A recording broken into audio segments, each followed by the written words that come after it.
Santo, Pai querido, no nome do Teu Filho Jesus, te damos graças, Senhor, por esse dia. Te damos graças, Senhor, por Tua bondade. Te damos graças, Senhor, por cada livramento. Te damos graças, Senhor, por cada alimento. Graças te damos, Senhor, porque o Senhor é bom e a Sua misericórdia dura para sempre, Pai. Continua cuidando de nós. Continua, Senhor, tendo misericórdia de nós e restaurando-nos, Senhor, em cada área que for necessária, Pai. Abra o nosso entendimento nessa noite.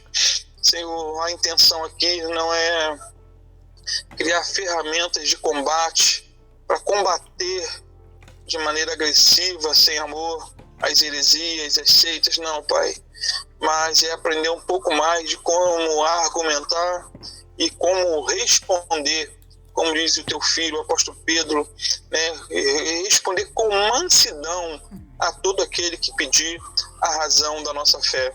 Ajuda-nos, Senhor, abre o nosso entendimento e nos orienta nesse estudo e que tudo seja para a glória e honra do Teu nome. Amém. Queridos, eu quero começar lendo um texto da palavra de Deus, lá em Mateus 16, versículo 13 em diante. Esse texto aqui, ele é, como que eu poderia dizer, o texto-chave do catolicismo. É o texto que eles usam para embasar toda a sua estrutura doutrinária, né? Partindo-se de Pedro. Diz assim, Mateus 16, versículo 13: Chegando Jesus na região de Cesareia de Filipe, perguntou aos seus discípulos: quem os homens dizem que o Filho do Homem é? E alguns dizem que é João Batista, e ainda outros, Jeremias ou um dos profetas. E quem vocês dizem que eu sou? João Pedro respondeu: Tu és o Cristo, o Filho do Deus vivo. Respondeu Jesus: filho de Jonas, porque isto não lhe foi revelado por carne ou sangue, mas por meu Pai que está nos céus. Eu lhe digo que você é Pedro, e sobre esta pedra edificarei a minha igreja, portas do inferno não poderão vencê-la. E eu lhe darei o que você ligar na terra terá sido ligado nos céus, e o que você desligar na terra terá sido desligado dos céus. Então, esse é o texto, queridos. E toda a estrutura do catolicismo romano está apoiada, está estribada, está aí ancorada em uma interpretação também. Eu te digo que tu és Pedro, e sobre esta pedra é minha igreja, e as portas do inferno não prevalecerão. E o mais interessante é que interpretações acerca do significado da pedra fundamental a que a igreja está edificada. 3 interpretações. Primeiro, há aqueles que acham que Pedro é a pedra citada por Jesus. Outros dizem que a pedra é a declaração de Pedro, quando Pedro disse: Tu és o Cristo, o Filho do Deus vivo. E há uma terceira interpretação, que a pedra é o próprio Cristo. Ou seja, quando Jesus disse: Eu te digo que tu és Pedro, e sobre esta pedra, Jesus estivesse se referindo a si mesmo. Ou seja, você é Pedro, um fragmento de pedra, um caquinho. Mas sobre esta pedra, a igreja será edificada. Então, e mais à frente, nós vamos ver melhor, queridos, essa interpretação, ou as interpretações acerca desse versículo, mais à frente. Inicialmente, precisamos contar um pouquinho do histórico, né, de como começou a Igreja Católica Apostólica Romana. Queridos, no ano de 1303, a Igreja Católica Apostólica Romana, ela afirmou ser a única igreja verdadeira e que fora dela não havia salvação. Não havia salvação em nenhuma denominação, em nenhuma religião, em nenhum agrupamento religioso, a não ser na Igreja Católica. E ela chegou a essa conclusão, queridos, partindo do ponto de que ela era a mais antiga, essa era a base, ela era a mais antiga, ela era universal, realmente, estava no mundo todo, nessa data, 1303, ela era santa e ela era apostólica. Por quê? Porque vinha de Pedro, como se Pedro tendo sido o primeiro papa da história. E aí, uma sequência, uma sucessão até chegar hoje no Papa Francisco, se eu não me engano. Foi verdade, a Igreja Católica ela sofreu várias mudanças com o passar dos anos. Muita seu desvio de uma hora para outra. Não, foi paulatino. À medida que os anos iam se passando, novas doutrinas eram inseridas a partir de concílios, a partir de até chegar naquilo que nós conhecemos hoje como Igreja Católica Apostólica Romana. Então, o desvio se deu mais precisamente, seguidores, com a proclamação em 313. Lembre, 1303, a Igreja Católica se declarou a única verdadeira. Mas o início de desvio, segundo muitos historiadores, se deu em 313. Essa data, queridos, é um marco na história do cristianismo. Isso é um marco. Estudaram muito em história da igreja. Deus quiser, nós vamos chegar nesse assunto também. História da igreja. E nesse edito de Milão, do ano 313, por Constantino o Grande, ele fez o quê? Cessar a perseguição aos cristãos. Porque antes de 313, a igreja ela era terrivelmente perseguida. Como nós vimos naquele estudo das 7 igrejas da Ásia Menor, e mais especificamente a igreja de Esmirna, que simboliza aí o período das grandes perseguições dos 3 primeiros séculos da igreja, a igreja ela vivia sobre a terra e vivia em oração nas catatumbas, nos subsolos, em buracos, porque era uma religião proibida, não poderia se adorar a Jesus, teria que se adorar ao imperador. Mas Constantino, ele diz, a história, em uma das batalhas que ele foi lutar, ele viu uma cruz brilhando, uma visão, e a mensagem dizia: com esse símbolo você vencerás. E ele se apegou a isso, e realmente ele teve vitória. E alguns dizem que ele se converteu, outros dizem que ele se convenceu.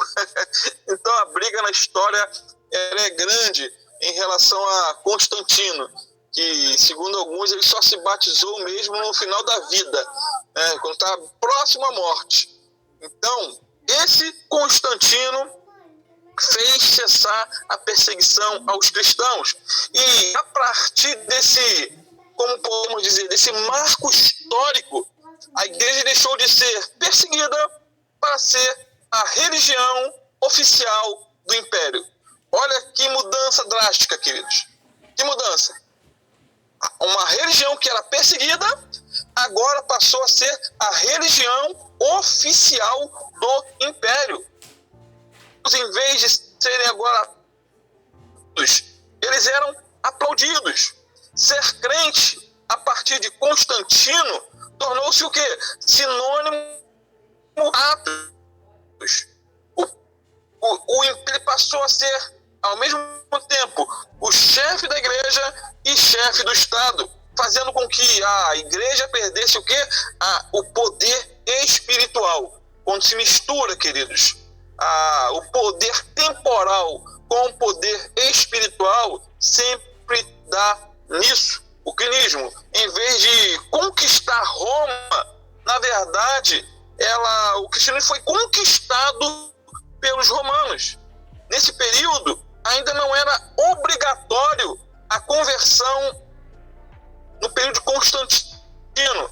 As pessoas supostamente ou verdadeiramente se convertiam, mas não havia uma imposição. Porém, a partir do ano 378, sob o reinado de Teodósio, tornou-se aí obrigatório a cada cidadão romano fazer parte da igreja. Resumindo, era obrigado ser crente. Antes de 313, era-se obrigado a oferecer incenso ao imperador, a cometer idolatria, a idolatrar um homem. A partir de 378, era obrigatório ser crente. E isso foi, por assim dizer, a pior calamidade que veio sobre a igreja. E no reinado desse mesmo imperador, houve a queda do paganismo à força. Olha que loucura! A queda do paganismo à força. Ninguém podia mais ser macumbeiro. Ninguém podia mais acender incenso ao imperador. Era proibido não ser cristão. Todos tinham que ser cristãos. Então, esse imperador proibiu culto aos ídolos. Os templos pagãos, eles foram literalmente derrubados pelos cristãos. E houve aí, nesse contexto, muito, mas muito derramamento de sangue. Aí entra uma frase que muitos usam, que é a iconoclastas, os quebradores de imagens. Até dobrei, falei língua aqui. E seriam os quebradores de imagens. O cristão avançando contra o paganismo, a força da espada fazia com que essas pessoas aceitassem Jesus como Senhor e Salvador. É claro, queridos, que não ia dar certo. O cristianismo não age dessa forma, E a grande verdade é que com essa iniciativa as pessoas se convertiam a fome inteira em mudança de vida, católico, que começaram a se adorar, começaram a se invocar aos santos, começaram-se a colocar Maria em posição de destaque e assim por diante. Nos séculos 4 e 5 tornou-se, infelizmente, uma instituição muito mais frente da igreja perseguida. Os 3 primeiros séculos iniciais, 100, 200 e 300. Quando passa do ano 300, 314, de sua pureza, infelizmente. Aí, como o cristianismo se tornou oficial do império, aí carnalidade. Começam as disputas, e disputas por primazia entre os bispos das cidades. Então, alguns bispos de Roma, eles queriam a supremacia sobre os demais bispos, o que no século VII, isso foi conseguido. O culto, queridos, que inicialmente era aí bem simples, pompa, pardalhaço, passou a cerimônias aí complicadas, imponente, vestuário pomposo, aquele que se vê hoje na Igreja Católica. O contexto passaram a chamar-se de sacerdotes, e a Bíblia, para o Novo Testamento, não usa esse a nível assim, pessoal e importado do judaísmo. Resumindo, desde o cristianismo, cada tinha seu próprio bispo.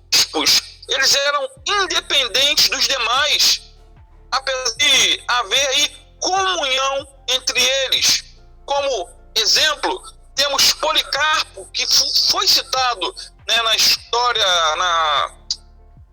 nas 7 igrejas da Ásia Menor. Policarpo, ele foi bispo de Esmirna. Ele foi um líder naquela cidade, bispo de Esmirna. Irineu foi bispo de Ilião. Policrates foi um dos bispos de Éfeso. Tertuliano foi um dos bispos de Cartago. Agostinho foi um dos bispos de Hipona. Cipriano foi um dos bispos de Cartago também. Então, até o ano 500 da era cristã, todos os bispos, eles eram chamados unanimemente, chamados de pais de Maria.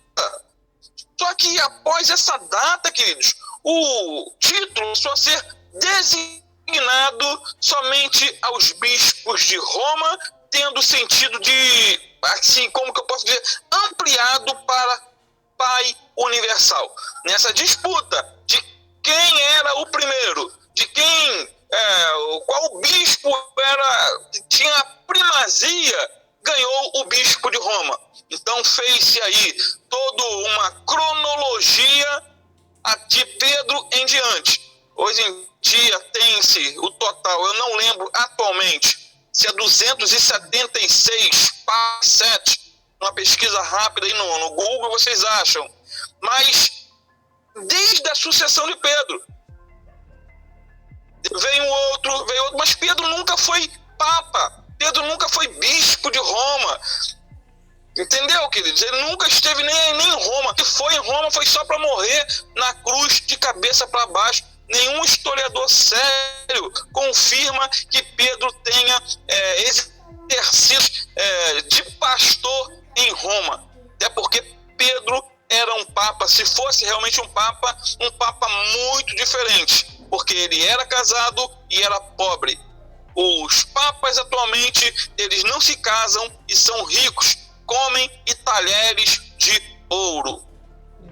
Então, amados, o marco do catolicismo, ele se dá mais precisamente com Gregório o Grande. Essa é outra data importante. Gregório o Grande, que historicamente ele é considerado o primeiro papa da história. O primeiro papa da história, apesar dele mesmo não aceitar esse título.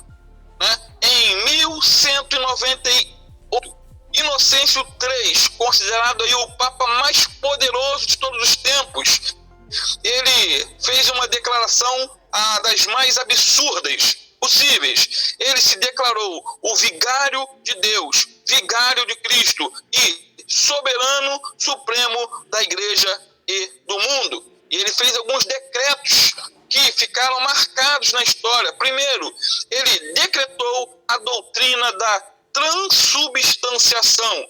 Que doutrina é essa? Uma doutrina que ensina que no momento ali da ceia do Senhor, que nós comemoramos, comem só a hóstia, mas segundo a doutrina católica, naquele momento em que o padre está ali celebrando a missa,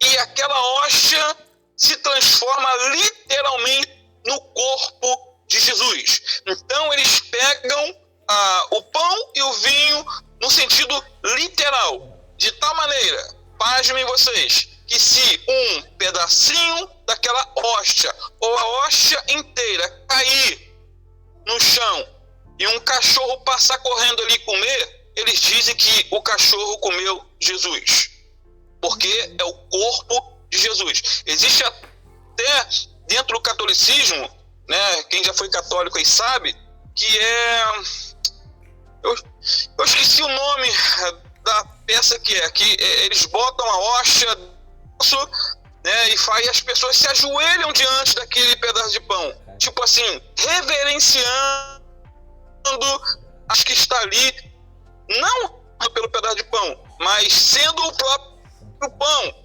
Isso porque Jesus disse, porque entregue isto ao meu. Então, por Jesus dizer que aquele pão era pessoas interpretam de maneira literal, e acabam entrando em heresia. Pare para pensar, é uma figura de linguagem. Jesus disse também que era o caminho.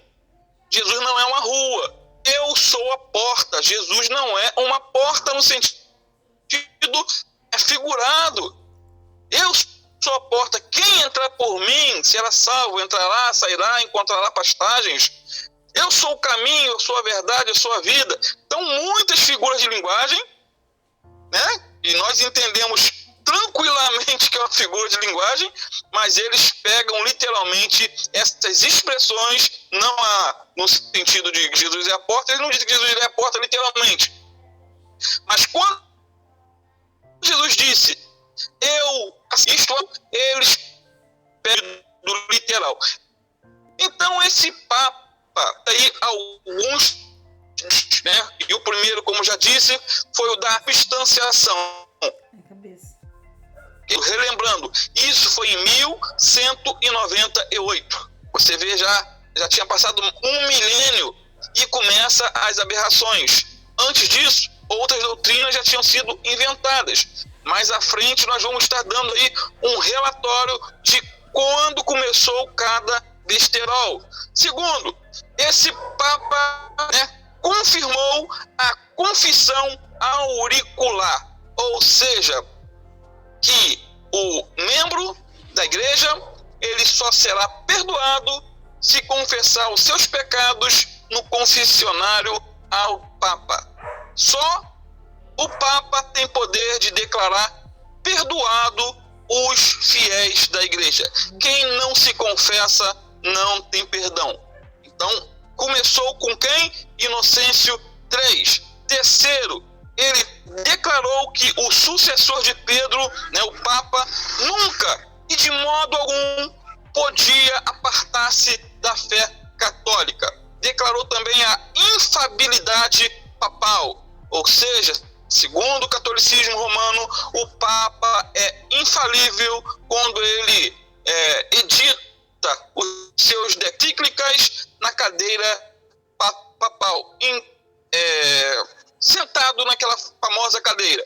E quando nós vemos a história, cada um falou uma coisa diferente da outra. E por fim, quinto, ele instituiu a Inquisição e mandou matar muitos cristãos naquele contexto, que discordavam da Igreja Católica Apostólica Romana. Queridos, esse é um apanhado geral do que foi o catolicismo nos seus primórdios. É muita invenção, é muita doutrina. E as doutrinas principais, eu vou estar enfatizando aqui, primeiro, o papado. Né? Já dei alguns relances, mas vamos mais.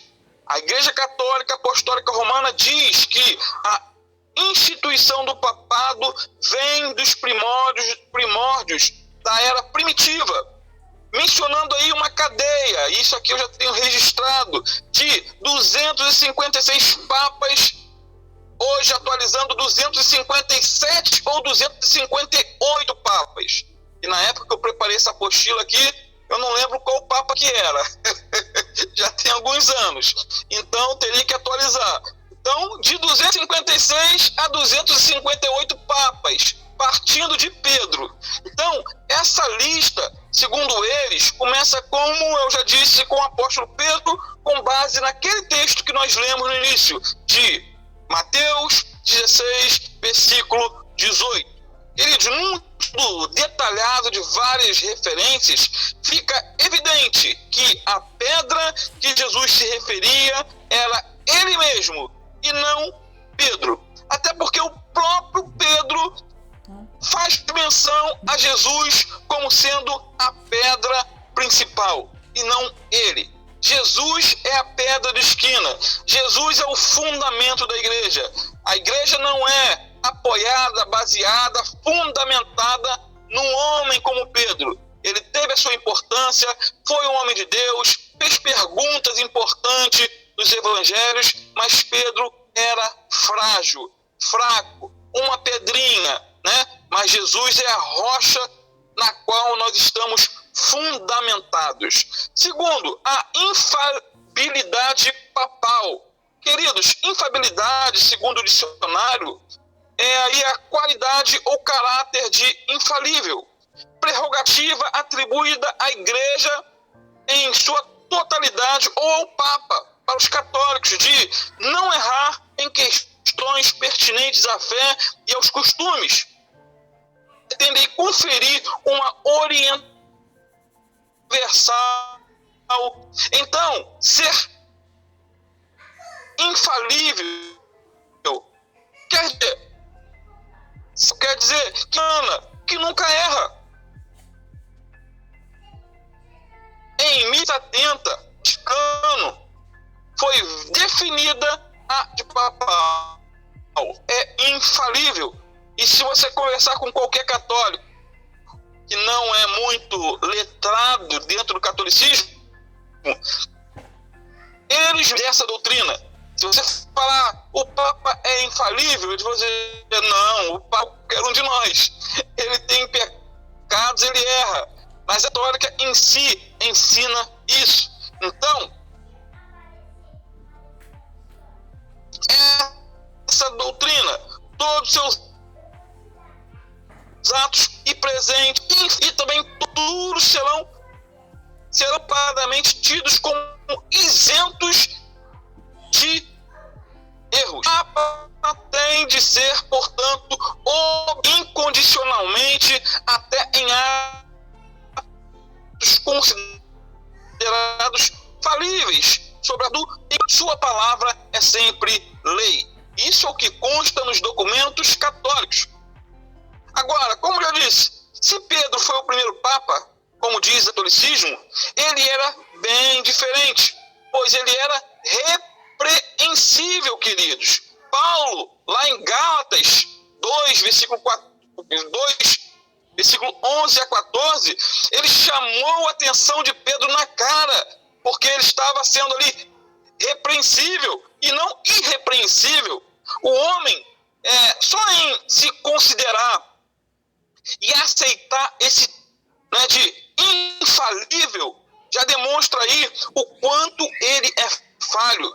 O incrível, amados, é ver milhões e milhões de católicos aceitarem aí impassíveis decisões dessa natureza e acreditarem nelas. A Bíblia, ao dizer que todos pecaram, simplesmente continuam, e o Papa é um homem pecando também. Inclusive Maria, que nós vamos falar um pouco semana que vem sobre ela, também está incluída nesse todos pecaram. O único que não se inclui nisso é o nosso Senhor Jesus Cristo, que a Bíblia diz, em tudo ele foi tentado, mas não pecou. Então, da nossa fé continua sendo Jesus Cristo. Atos 4,12 diz que em nenhum outro há salvação, porque debaixo dos céus nenhum outro nome há dado entre os homens pela qual devamos ser salvos. Que a nossa fé nunca venha vacilar, queridos. Em nome de Jesus, existem muitos evangélicos que estão debandando para o catolicismo. Pastores que estão largando o pastorado, estão entrando para o catolicismo. Por que acontece isso? Por falta de conhecimento. A pessoa não conhece a Bíblia e a pessoa não conhece a história.